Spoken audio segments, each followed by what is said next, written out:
Sorotan lain, saudara, game online Roblox kini jadi sorotan setelah Menteri Pendidikan Dasar dan Menengah Abdul Muti melarang siswa untuk bermain Roblox karena banyak adegan kekerasan. Pemerintah pun tak ragu memblokir permainan Roblox jika terbukti mengandung unsur kekerasan.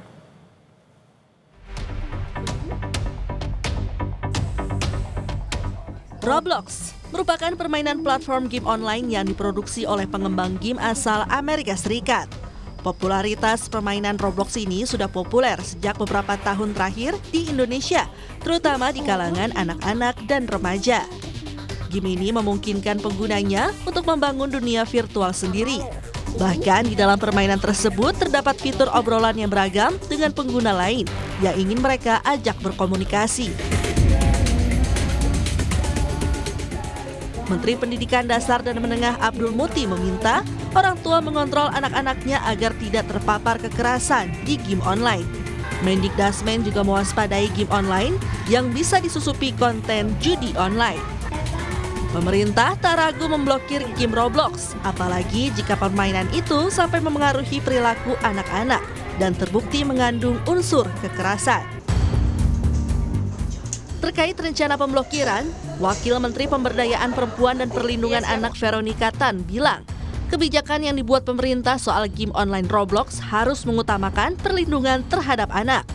Regulasi yang dibuat harus berbasis pada digitalisasi yang ramah anak. Karena di era sekarang tidak mudah untuk melepaskan peran digital dalam kehidupan anak-anak. Melarang istilahnya gini, kita tidak bisa menghindari anak dari digital. Jadi tapi bagaimana dari regulasi-regulasi yang dibuat untuk bisa mendukung supaya anak itu ramah di dalam ruang digital. Ya memang Roblox ini adalah satu platform, memang banyak sekali ratusan game di situ dan umurnya tidak tahu yang masuk itu. Nah batas-batasnya itulah yang harusnya menjadi sebuah regulasi dan tentu yang paling penting adalah bagaimana kita menggerakkan orang tua itu harus mendampingi anak. Rencana kebijakan pemblokiran game Roblox mendapatkan beragam reaksi dari para orang tua. Namun demikian, jika Roblox diblokir, masih ada muncul game serupa lain yang memuat sisi negatif. Tapi belum pernah kayak mencoba untuk menguninstall Roblox itu ya Mas ya? Sudah pernah. Tapi kembali lagi, anak itu kemudian karena sudah terbiasa bermain game ya, dia kemudian install ulang dan meskipun usianya masih SD, sekolah dasar, ternyata ya mereka sudah terbiasa dengan gadget, sudah terbiasa dengan aplikasi sehingga mereka bisa mencari sendiri kemudian melakukan install ulang sendiri.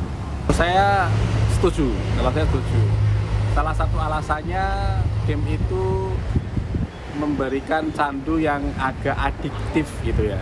Jadi ada level-level tertentu yang memang levelnya itu sepertinya unlimited, tidak selesai sampai di tahap itu dan masih ada capaian-capaian. Itu kadang yang membuat salah satu anak itu jadi ketagihan. Sementara itu, psikolog anak, remaja dan keluarga Sani Budiantini Hermawan dalam wawancaranya di program Kompas Siang Kamis 7 Juli 2025 menyebut dampak buruk game online membuat anak-anak tidak mau berinteraksi di dunia nyata. Games yang sekarang ini itu yang kita khawatirkan ketika berbau kekerasan dan ada konten juga mengandung seksualitas begitu.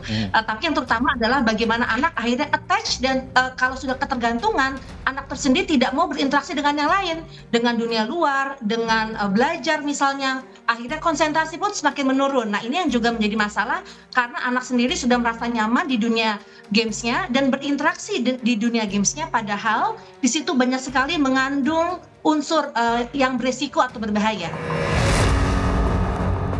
Selain pemerintah, peran aktif orang tua dalam mencegah kecanduan dan paparan konten negatif di dunia digital sangat penting.